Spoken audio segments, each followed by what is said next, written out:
Hey everyone, so we've had a couple questions on maintaining and how to rebuild the new Traxxas CVD drive shafts.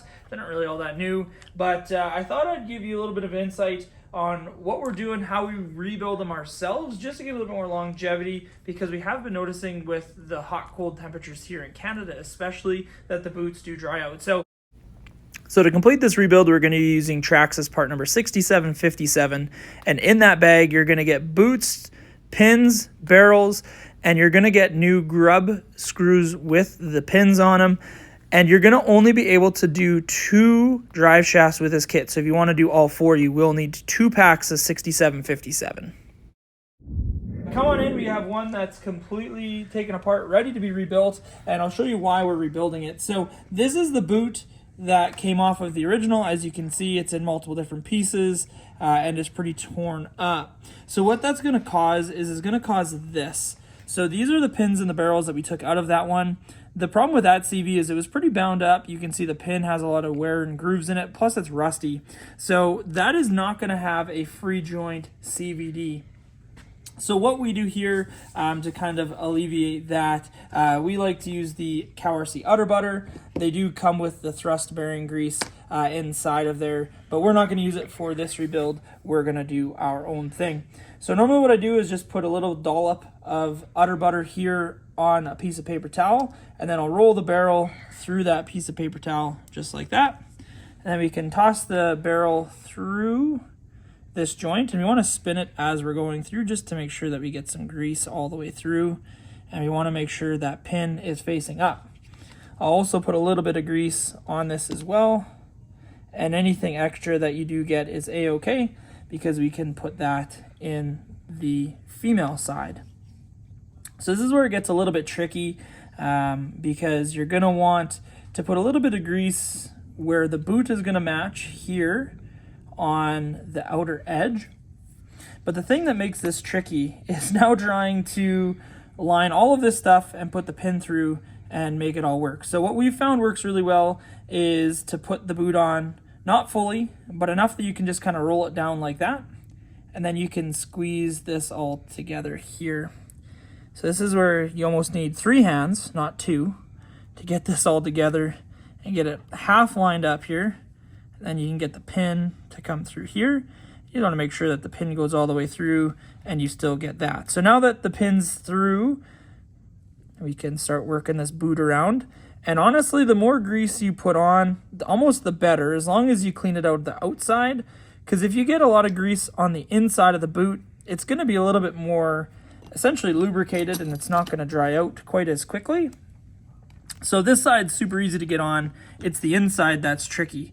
It has essentially this little lip that you got to try and get lined up. So I found that if you pinch it, kind of roll it over with a pick and then hold your finger there to kind of get it in, you can kind of pinch it around and get it up and over a little bit better and just kind of follow that all the way through. It's a real pain in the butt and it's a slow going process. And it takes some time and some finesse, especially once it's all greased up. I know you said, Aaron, you just said not to grease it up because it makes it easier to do. But if you don't grease it up, then it doesn't sit nice and it dries out. So that's it all together. I'll just take a piece of paper towel and just kind of gently wipe it off just to get all the debris and stuff from the outside.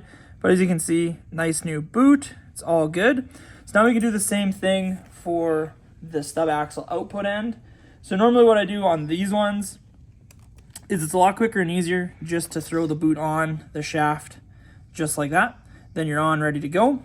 You can take a little bit of grease and just throw that on the splines so they don't get bound up, and just make sure that moves freely. And then any grease you do get off this essentially wiper O-ring boot will be able to capture that and keep itself lubricated so you're good to go. So same process for doing this one. So again, roll the pin through there. Get that nice and greased up. Roll it through so you get as much grease going through the CVD and the universal as possible. Then all the extra grease we have here, you can just toss that on here. So now we grab our stub axle.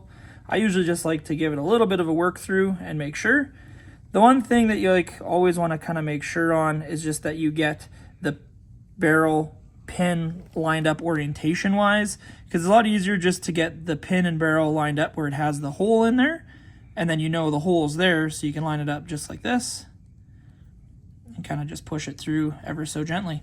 So now that this has a little bit of extra grease on the outside, again, we'll just coat this outer shell with some of that grease, slide the boot over, and it clips in. So again, just grab a little bit of paper towel and just wipe off the extra.